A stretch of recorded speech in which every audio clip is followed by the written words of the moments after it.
territories, or at least severely В этих целях undermine Украина Russia. была давно And выбрана этими Ukraine странами. was chosen by these these countries for that purpose, was brought under their control, and today is a platform for the testing of NATO weaponry and for a combat against Russia using other people down to the last Ukraine.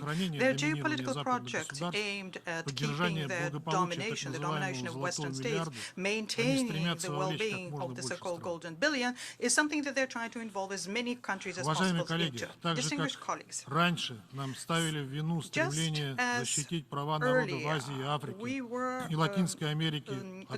accused when we tried to save the peoples of Asia, Africa, and Latin America from colonialism and exploitation. Here, once again, we are being accused when we are trying to protect our brothers and sisters in eastern Ukraine. Their right to life, first and foremost, the right to speak their language, to teach their children their language, to honor the heroes who liberated their lands from fascism, rather those who collaborated with them and helped kill peaceful citizens. Those whom the current Ukrainian leadership called specimen, subhumans, and told them to get out and go to Russia for the future of their children and grandchildren. Those who heard the appeal and decided to move to Russia. And this is shown by the choice made by the millions of people during the referendum in DNR, LNR, in Zaporizhzhia, and in Kherson, where the absolute majority of those who voted supported the idea of having these regions accede to Russia. In our days, when all kinds of videos and comments are available in social networks, it's very difficult to counter the fact that this was a free expression of the people's will, fully in line with international rules. And this was confirmed by hundreds of observers, including Western observers, and also internet users, a majority of this view. The surveys in the internet show that most responders think that we need to respect the rights of those people to determine their future. Kiev and its Western backers who covered up the crimes of the Maidan Authority all these 8.5 years disagree with this. Those who claim that the referenda are illegitimate because the Kiev regime didn't agree with them had the exactly opposite stance when they spoke in the international court in favor of Kosovo, separating from Serbia. Separation without any referenda, just on the basis of the statement about massive killings of the Albanians. And these are the affirmations which we all know today were as far from the truth as the glass vial held by Colin Powell in Security Council when he was talking about weapons of mass destruction in Iraq. The cynicism here consists also of the fact today that those who are screaming about the UN Charter being violated by Russia did not remember this document for many years, trying to replace us with the rules-based order. Unlike the situation in Kosovo, the rights and the lives of people in DNR, LNR, Kherson, and Zaporizhzhia are indeed being threatened today. They need protecting them, giving them certainty in their future can only be done through a very clear legal status of those regions and accession to the Russian Federation. As was the case in 2014, we saved the people in the Crimea who were threatened with Ukrainization and reprisals by Kiev. That is why we undertook that step. We understood how outraged our opponents will be by it. And today, the threat from the Ukrainian nationalists is even serious. The Kiev regime is being supplied with Western weapons every day, and they keep using them against those residential areas which never used to be reached by the Ukrainian armed forces. There is also terror, open terror against the civilians by the Ukrainian regime against those those whom they call collaborationists. The Kiev fighters are openly admitting this to the Western mass media, and they boast and gloat, saying that they are shooting Russian collaborators as though they were pigs. End of quote. This is not a metaphor. As was shown in a video by the former commander of the Azov battalion, Zhorin, in Kupiansk, people are being executed and thrown into pits. Have you heard about the Ukrainian armed forces against a strike which was similarly to Dr. Goebbels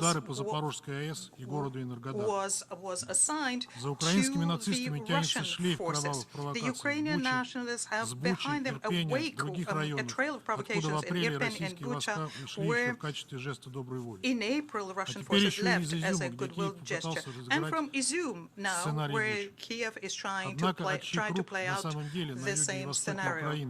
In the east and the south of Ukraine, peaceful civilians are dying, and the people in Kherson and Zaporizhzhia know that very well.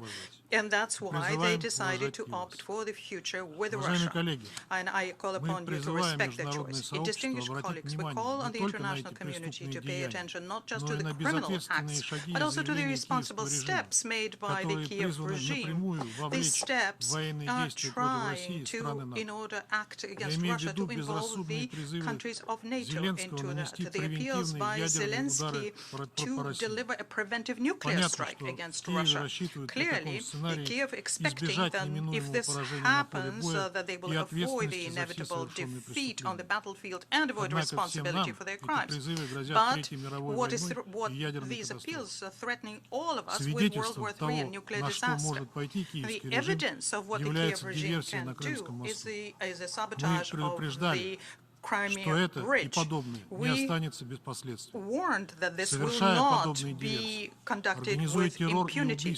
When you do these acts of sabotage, when you kill those who are unfavorable to you, the Kiev regime is on the same level with the most outrageous terrorist organizations. Only it's that the Kiev regime and the Western backers who are trying to make sure that there is war until the very last Ukrainian bear responsibility for that. Distinguished colleagues, I would like to underscore yet once again that Russia acts in applicability of the UN principles, including the principle of territorial integrity of states. But this cannot be considered separately from other principles, and first and foremost the principle of equality and self-determination of people. The Declaration on the Principles of International Law on Friendly Relations and Cooperation among States, in line with the UN Charter, which was passed by the General Assembly in 1970, to which the sponsors of the resolutions refer, quoting it selectively, states very clearly that territorial integrity applies to those states which in their acts abide by the principle of equality and self-determination of people, and who therefore have governments which represent the entire people living in that territory. The Kiev regime is devoid of this legitimacy on the part of the Russian-speaking people in Ukraine in 2014 already, after the Maidan coup. And for 8 years, we have been providing thousands of pieces of evidence of its crimes against their own people, of how they impeded on the rights and violated the rights of Russian-speaking people of Ukraine, or at least 40% of that country, of their attempts to forcibly Ukrainize them. These are inconvenient facts. They're not in line with the unilateral Western narrative that's being imposed on you, at the same time twisting the arms of those who have their own opinions separate from the Western viewpoint. Those who managed to withstand this unprecedented pressure proved that they have their own opinion and are conducting a policy which is truly independent. They are the ones who abide by the most important principle of the sovereign equality of member states. гегемон со своими вассалами. and that they Как speak показало, on уже equal показывает terms нам with текущая others спецсессия, rather than a именно hegemon. роста числа таких It is государств a больше growth всего of боятся such наши a западные state оппоненты, the готовые на number of любые such шаги, states that our чтобы не Western допустить такого opponents сценария. are most Господин afraid of председатель, and are раз doing вы не everything to дали prevent нам us. этого Mr. сделать в President, нормальном since you порядке, didn't когда мы об этом enable us просили, to do то мы this in the требуем normal сейчас поставить на rules when we ask for голосование it, we наше demand предложение that о our приостановлении proposal действия to правила suspend 87 the целиком, rule of procedure number включая его 87 as пункт a Б. whole Благодарю be вас. put to the vote, including its agenda item B, and that this be done now. I thank you. I thank the distinguished representative of the Russian Federation.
May I ask the distinguished representative of the Russian Federation to clarify exactly what Russia would like to put in motion?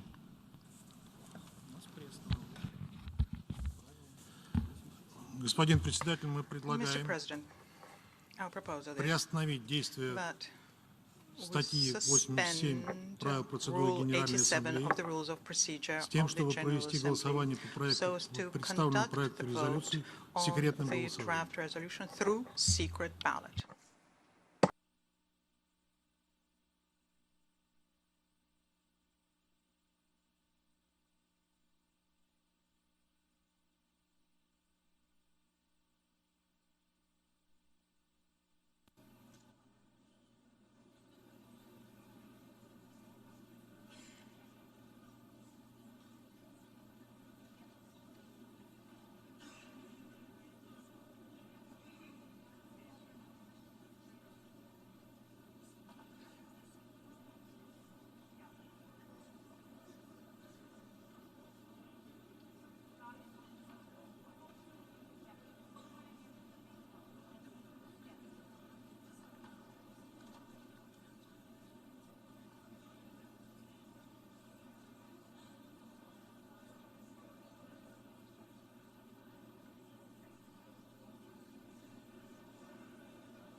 Ladies and gentlemen, the distinguished representative of the Russian Federation has moved that Rule 87 be suspended in order to take a decision on draft resolution A/ES 11L5 by secret ballot. This would constitute the reconsideration of the decision taken by the General Assembly to adopt the motion submitted by Albania. I wish to recall Rule 81 of the Rules of Procedure. Rule 81 provides as follows. When a proposal has been adopted to rejected, it may not be reconsidered at the same session unless the General Assembly, by a 2/3 majority of the members present and voting, so decides. Permission to speak on a motion to reconsider shall be accorded only to 2 speakers opposing the motion, after which it shall be immediately put to vote.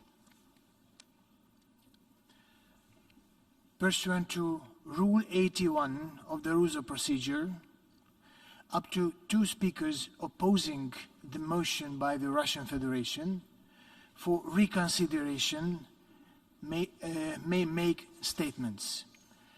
Does any delegation opposing the motion by the Russian Federation wish to take the floor?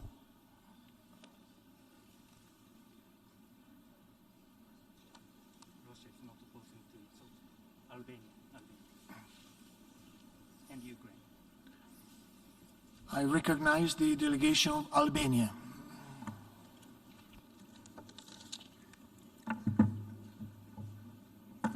Thank you, Mr. President. I'm taking the floor to object to the request from the Russian Federation to hold the motion on this issue. As we already said, we made the decision. It's already made, and we don't see any reason to revisit this decision. The motion was approved with 107 votes, and we don't see it at this point any reason to vote on a new motion.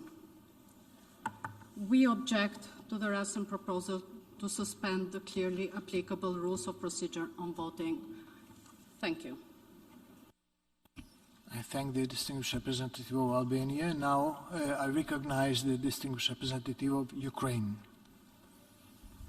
Well, thank you very much, Mr. President. I believe it is a clear case of abuse by one delegation of the General Assembly, manipulation with the rules of procedure. I think that the wish of the General Assembly was overwhelming. So we call on the Russian delegation to stop putting hurdles on the way of the General Assembly to carry on the decision of the very important debate that we have in front of us. Thank you very much. I thank the distinguished representative of Ukraine.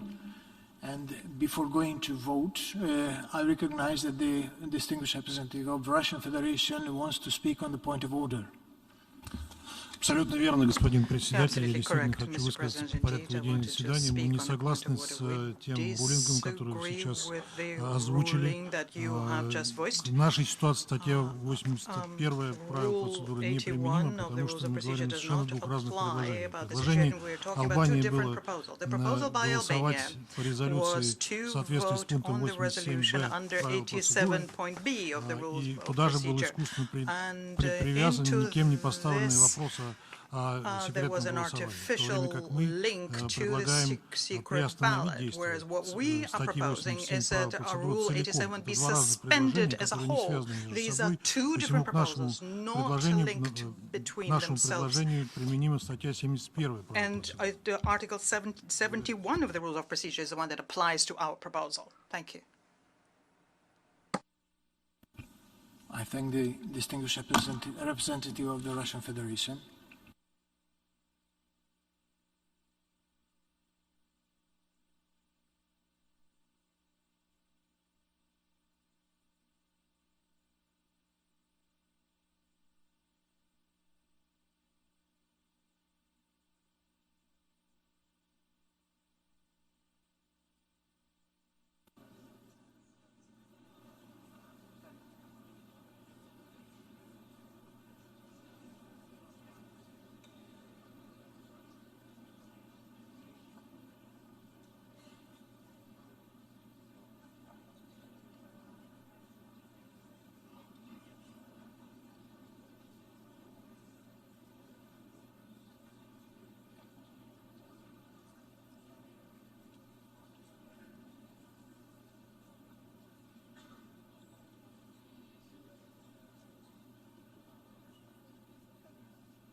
Ladies and gentlemen, the distinguished representative of the Russian Federation has challenged the President's ruling that this is a reconsideration of the decision just taken. Rule 71 is applicable in this case, and the relevant parts of this rule states as follows. I quote, "A representative may appeal against the ruling of the President. The appeal shall be immediately put to the vote, and the President's ruling shall stand unless overruled by a majority of the members present and voting." Thus, I shall now put to a recorded vote the appeal that is a challenge against the President's ruling. May I point out that those who vote yes will be voting in favor of the challenge submitted by the distinguished representative of the Russian Federation. We shall now begin the voting process. Those in favor of the challenge by the distinguished representative of the Russian Federation against the President's ruling that this is a reconsideration of the decision just taken, please signify. Those against and abstentions. The General Assembly is now voting on the challenge made by the representative of the Russian Federation. Those agreeing with the challenge made by the Russian Federation should press yes. Those disagreeing with the challenge by the Russian Federation should vote no.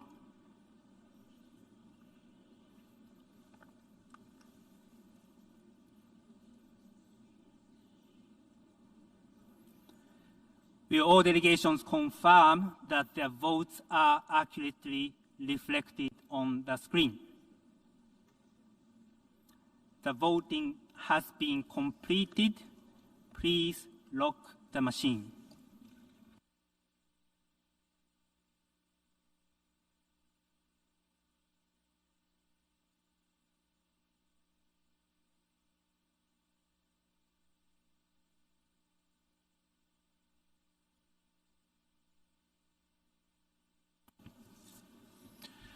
The result of the vote is as follows. In favor of the appeal, 14. Against, 100. Abstention, 38. The ruling of the President is upheld.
Ladies and gentlemen, since the President's ruling is upheld, the General Assembly will now vote on the motion to reconsider the decision adopted by the General Assembly. Those in favor of reconsidering the decision should vote yes. Those that are not in favor of reconsidering the motion should vote no. The General Assembly is now voting on the motion to reconsider the decision adopted earlier by the General Assembly. Those in favor of the reconsideration of the decision already taken earlier by the Assembly should vote yes. And those against such reconsideration should vote no.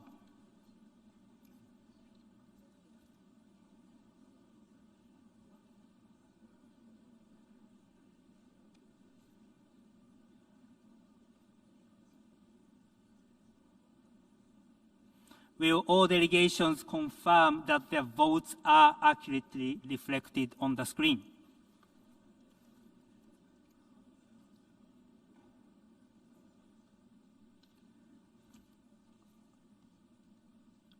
The voting has been completed. Please lock the machine.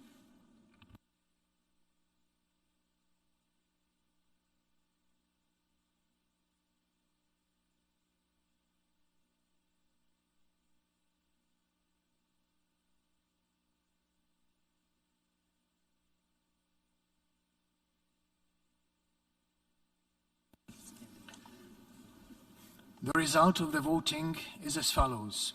In favor, 16, against 104, abstention 34. The General Assembly has thus decided not to reconsider the motion. And now I give the floor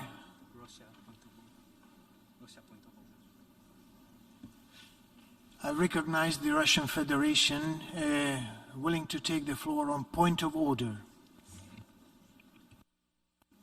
Совершенно верно, господин председатель. У нас будет еще возможность прокомментировать порядок ведения этого заседания. Не буду сейчас уделять этому времени, мы уже частично сказали об этом. Но я хочу сказать о другом. Мы убеждены, что нам необходимо сразу же перейти к принятию решения по проекту резолюции, представленной резолюции. Разнесение между собой на несколько дней, а у нас очень длинный список ораторов. Вопросы процедуры голосования, определение процедуры голосования и непосредственно принятие решения по проекту резолюции предоставит дополнительное время и возможности для оказания адресного давления на те страны, которые поддержали тайное голосование в Наша Ассамблея не должна подыгрывать тем, кто выключил этот. Поэтому мы ставим вопрос о том, чтобы голосование по проекту резолюции состоялось сейчас, а не после озвучивания всех выступлений. Propose, and this is an official motion, that we vote on the draft resolution now and not after we listen to all the speakers. Thank you. I thank the distinguished representative of the Russian Federation.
May I ask the distinguished representative of the Russian Federation to clarify whether it has requested to close the debate under Rule 75 in order to proceed immediately to action on the draft resolution. Господин председатель, вы неправильно нас поняли. Мы хотим, чтобы вы объявили голосование по проекту резолюции сейчас, мы его проголосовали, а затем продолжили дебаты по этому.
I think I understood the point of the distinguished representative of the Russian Federation, and I intend to conduct the proceeding of this meeting in accordance with the rules of procedure of the General Assembly and the past practices of its emergency special sessions.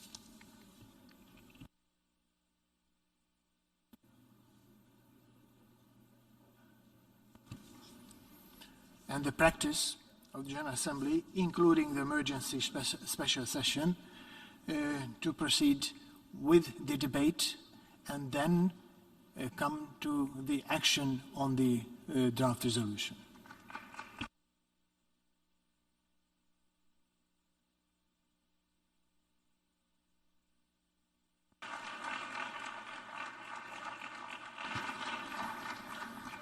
I recognize the distinguished representative of the Russian Federation willing to take the floor on point of order. We are in admiration of our courageous decision, Mr. President. We'd like to find out the following. In the practice of the General Assembly, have there been instances where the decisions on the rule of procedure, including voting, were taking place at the beginning of the debate, and then the voting took place at the end of the debate, according to what you've just said? We cannot agree with the approach that you just put forward. It's illogical and inconsistent. Voting on a decision basically means that the Assembly moves over to the consideration of the draft resolution. Instead of doing that, we're going to have to wait, possibly several days, possibly until Thursday. And it's only then that we will be able to vote on the resolution. And we do know who benefits from such a scenario, Mr. President. And it's unfortunate that you're playing into those hats. But unfortunately, the only thing left to us at this stage is to express our regret at the decision that you made. And this also goes to all of the ways of conducting the proceedings. We regret them, all of the ways of conducting the proceedings that you have demonstrated today.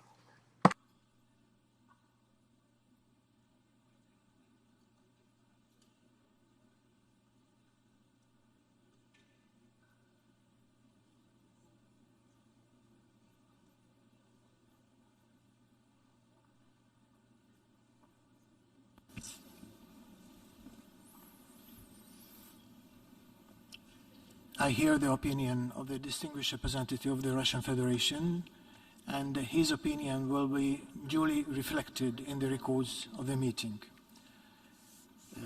Now we proceed with the debate, and I offer the floor to the distinguished representative of Latvia, speaking on behalf of the Nordic and Baltic countries.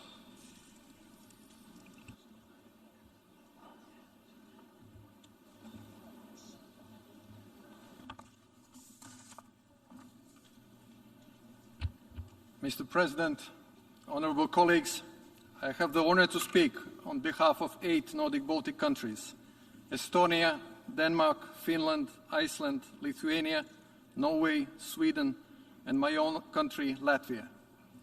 Mr. President, February 24th this year, Russia launched its brutal, full-scale invasion of Ukraine in blatant violation of international law and the UN Charter. By this war of aggression, aided by Belarus, Russia has deliberately violated the fundamental rights of all states to independence, sovereignty, and territorial integrity.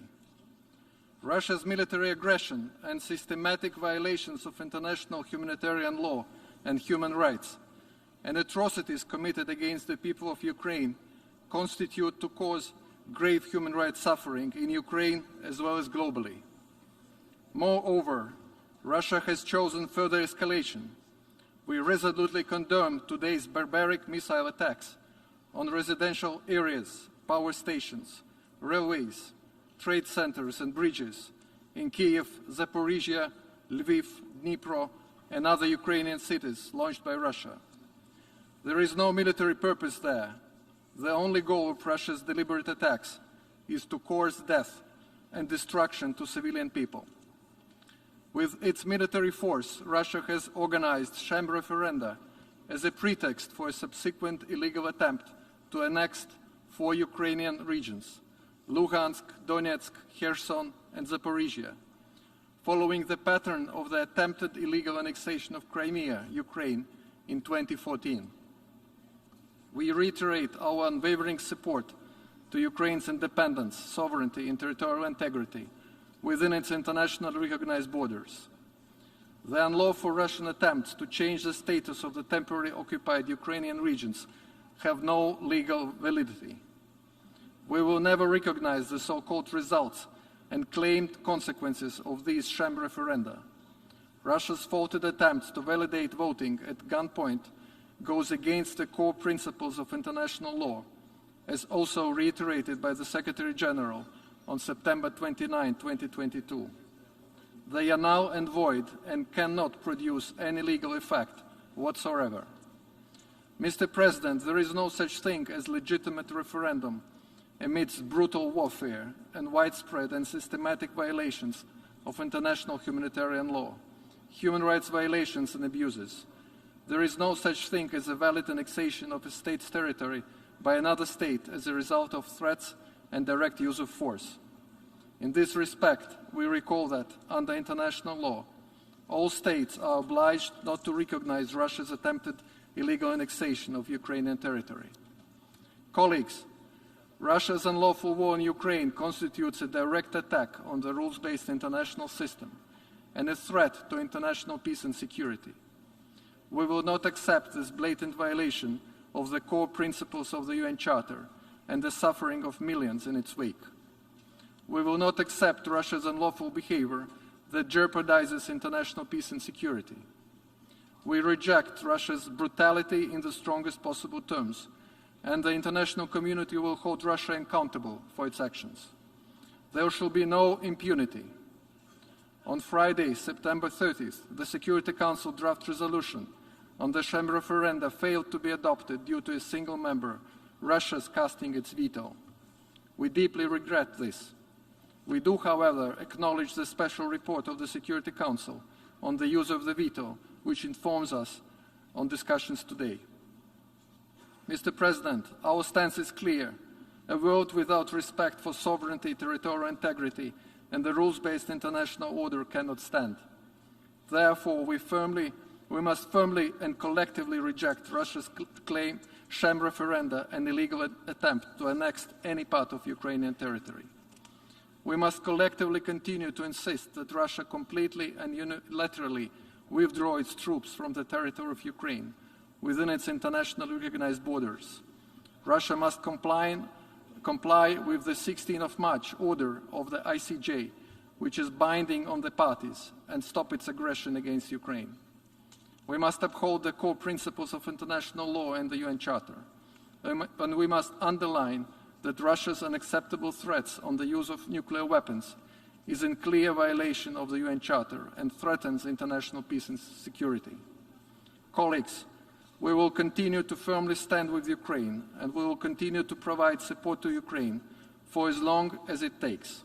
In line with the UN Charter and international law, Ukraine has the inherent right to defend itself against Russia's aggression and to restore its sovereignty within internationally recognized borders.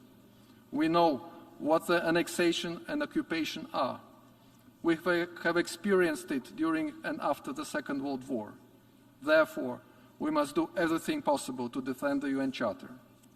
The Nordic and Baltic countries will therefore vote in favor of this resolution, and we call on all member states to do the same. I thank you, Mr. President. I thank the distinguished representative of Latvia. And now I give the floor to the distinguished representative of Fiji, speaking on behalf of the Pacific Island Forum.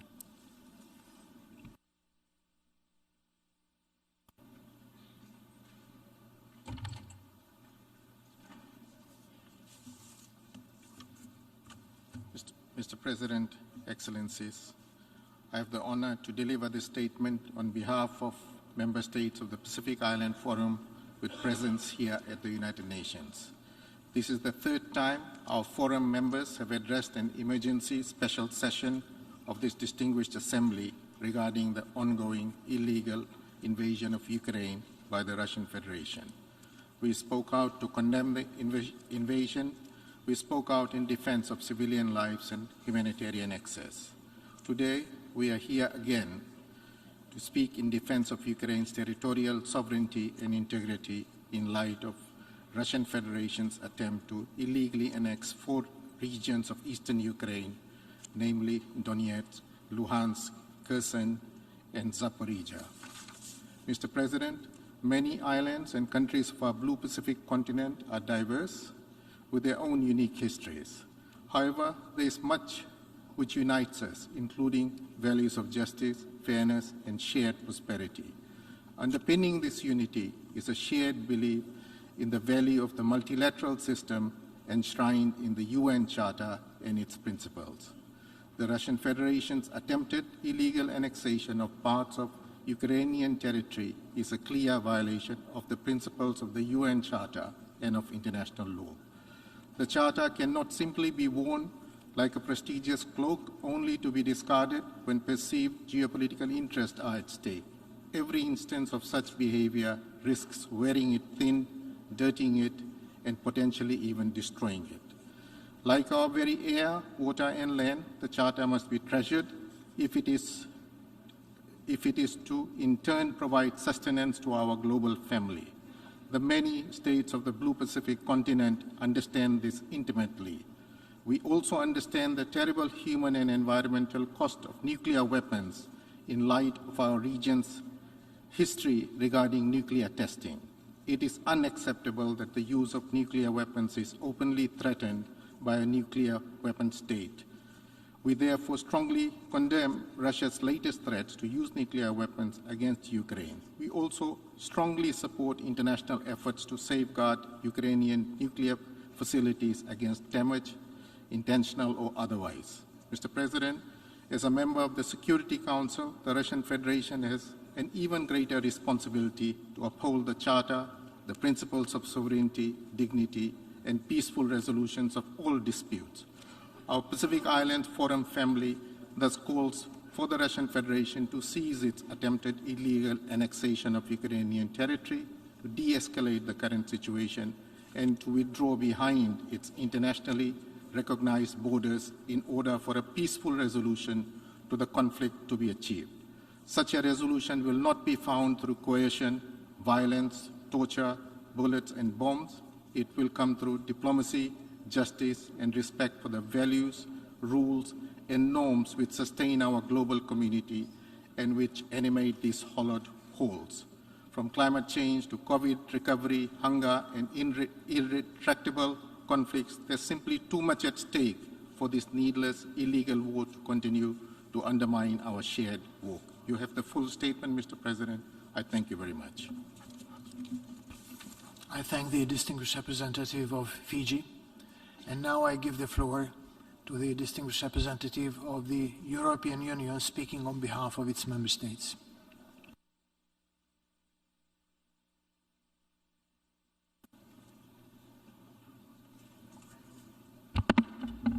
Thank you, President. Before delivering this statement, allow me to say how appalled we are by the attacks carried out today by Russia against Kiev and other cities across Ukraine. Such indiscriminate attacks on civilians are war crimes, and we are committed to holding the perpetrators to account.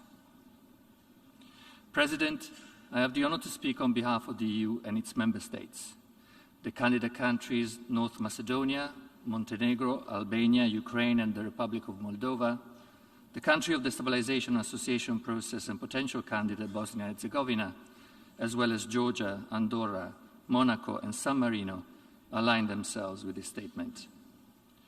We welcome the decision to reconvene this emergency special session. The past week, the European Union has facilitated a resolution to condemn Russia's organization of the illegal so-called referenda in regions within Ukraine's internationally recognized borders, as well as its subsequent attempted illegal annexation of Ukraine's regions of Donetsk, Luhansk, Kherson, and Zaporizhzhia. We want to sincerely thank all the delegations that engaged with us on this text. during a transparent and inclusive process, we have made every effort to include the proposals we have received from other delegations. We believe the result is a concise and focused text that all of us should be able to support. We therefore strongly encourage all UN member states to co-sponsor and vote in favor of the resolution. And in this respect, let me say that we are very grateful that this Assembly has decided to follow its long-established tradition of voting in a transparent manner. President, dear colleagues, this debate concerns every single one of us. Today's discussion is about upholding the Charter of the United Nations and the core principles of our organization. It is about respecting the most basic principles of international law. By willfully undermining the rules-based international order and blatantly and repeatedly violating Ukraine's independence, sovereignty, and territorial integrity, Russia is putting global peace and security at risk. If we do not condemn the actions of the Russian Federation in Ukraine today, we will end up condoning similar blatant attacks on any and all of our countries tomorrow. We therefore firmly reject and unequivocally condemn the attempted illegal annexation by Russia of Ukraine's Donetsk, Luhansk, Zaporizhzhia, and Kherson regions. Acquisition of territory through the use of force is a matter of concern for all of us. Protecting the sovereignty and territorial integrity of all UN member states, regardless of their size and their power, is our collective duty and a core principle of the UN Charter. President, we do not and will never recognize the illegal so-called referenda that Russia has engineered as a pretext for this further violation of Ukraine's independence, sovereignty, and territorial integrity, nor their falsified and illegal results. We will never recognize this attempted illegal annexation. These decisions are null and void and cannot produce legal effects under international law. Crimea, Kherson, Zaporizhzhia, Donetsk, and Luhansk are Ukraine. We call on all states and international organizations to unequivocally reject this attempted illegal annexation. Dear colleagues, the title of the resolution we're discussing today is Territorial Integrity of Ukraine, Defending the Principles of the Charter of the United Nations. That is the only thing we are voting on, and I strongly encourage all member states to stand up for the Charter. I thank you. I thank the distinguished representative of the European Union. And now I give the floor to the distinguished representative of Turkey.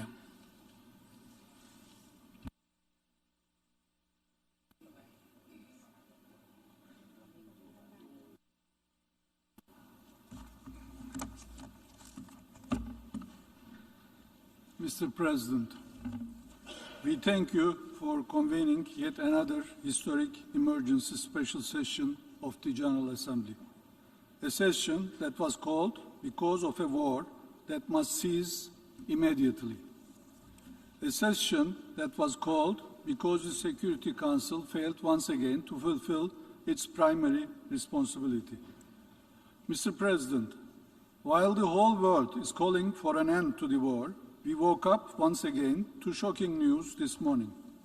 The attacks by Russia against several cities of Ukraine that resulted in civilian casualties today are deeply worrying and unacceptable. In the face of these news, we reiterate once again our strong support to Ukraine's territorial integrity, independence, and sovereignty.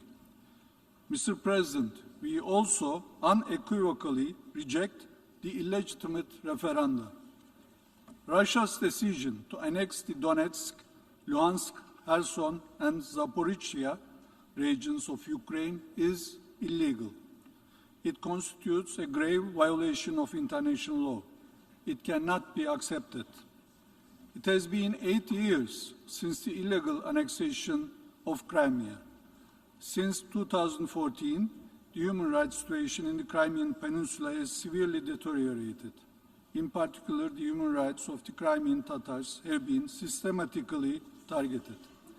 The annexation of Crimea led to nothing but further damage, escalation, and instability in the region. It's not going to be different this time. The decision to annex Ukrainian territory will only serve to further jeopardize the prospects for peace. We call upon the Russian Federation to reverse its decision and to return to diplomacy. Mr. President, we all need the international law and a global order based on rules. It is our duty as member states to defend legality. It is our obligation to ensure that conflicts are resolved through peaceful means.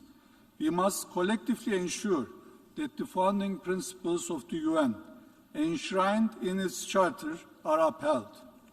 This is the only way to save ourselves from the scourge of war. With this understanding, Turkey sponsored the draft resolution that will be put to vote this week. Mr. President, let me make it clear once again. We do not need, nor do we want, war in our region. This war should not have started. It should stop now.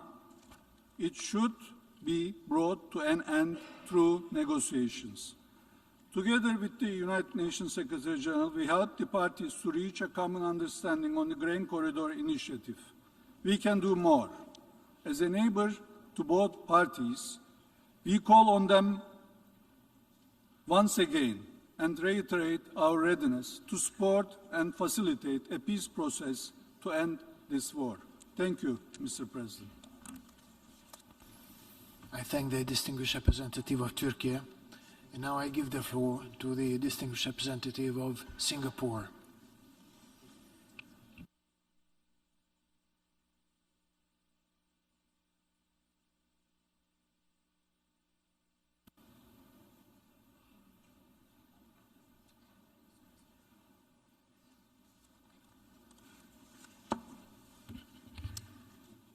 Mr. President, it has been more than 7 months since the Russian Federation, a permanent member of the Security Council, launched its invasion of Ukraine, an independent and sovereign nation and a member of the United Nations. Singapore has taken a consistent position on the need to respect the sovereignty, territorial integrity, and independence of all countries. The unjustified invasion of Ukraine by Russia is a flagrant violation of international law and the UN Charter.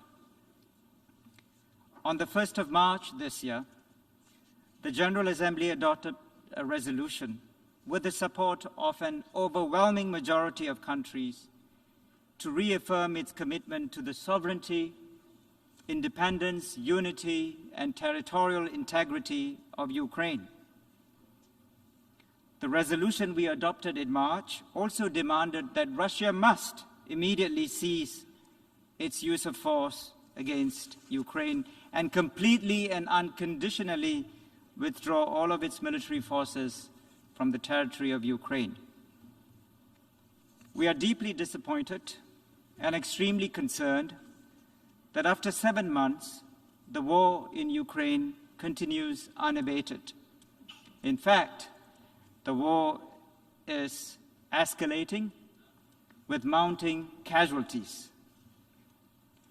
Russia's recent decision to organize referenda in 4 regions and its decision subsequently to annex these 4 regions within Ukraine's internationally recognized borders is a further escalation of the conflict.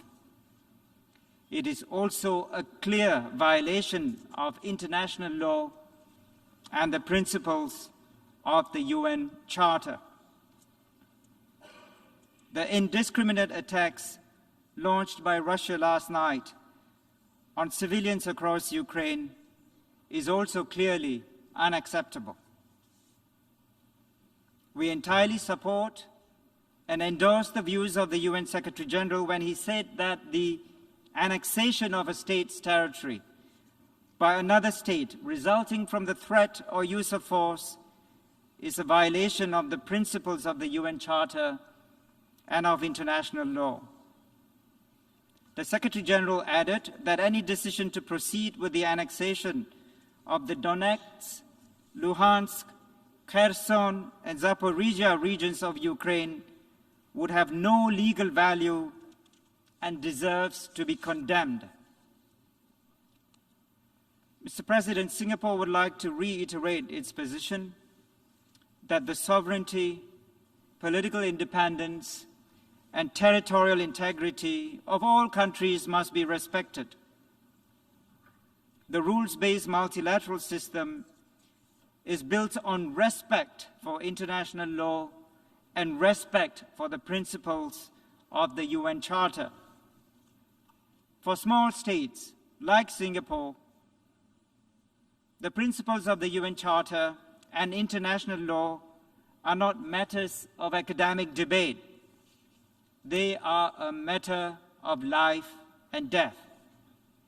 And a system based on the idea that might is right is simply unacceptable.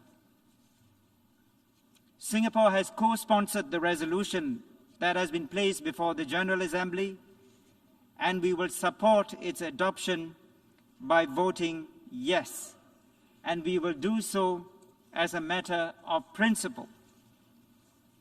We believe it is important for the General Assembly to adopt this resolution by a clear majority and to send a clear signal to the world that international law must be respected, sovereignty must not be violated, and territorial integrity must be protected. Singapore would therefore like to urge all members of the General Assembly to vote in support of the resolution that has been placed before us today in the interest of upholding international law, upholding the principles of the UN Charter, and in the interest of upholding the rules-based multilateral system. I thank you for your attention. I thank the distinguished representative of Singapore. And now I give the floor to the distinguished representative of Costa Rica.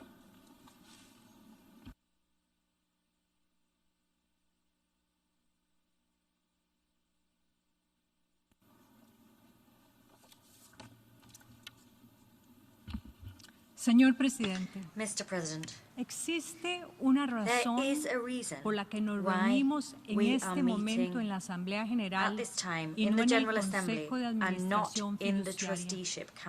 Los Estados ya no pueden ocupar otros Estados. La prohibición de la agresión y la prohibición de la anexión forzosa de un territorio son normas vedadas del derecho internacional. Y la farsa de los referendos del 30 de septiembre no cambia el estatus de ningún territorio ucraniano, el derecho a la libre determinación de los pueblos, consagrado en la Declaración Universal de los Derechos Humanos y la Resolución 1514, es inalienable y es base fundamental de la existencia de este organismo. Seamos claros, Donetsk es Ucrania, Luhansk es Ucrania, Kherson, Zaporizhzhia y Crimea son Ucrania. Ser cómplice de estas violaciones es en sí mismo un crimen internacional. Ucrania es un Estado propio, con su propio pueblo y su propio gobierno elegido democráticamente. Costa Rica condena de la manera más enérgica los bombardeos que asolaron las comunidades ucranianas en todo el país este fin de semana. A lo largo de la invasión a Ucrania, estos bombardeos tipifican el continuo y completo desprecio por los derechos humanos, el derecho humanitario y las normas internacionales.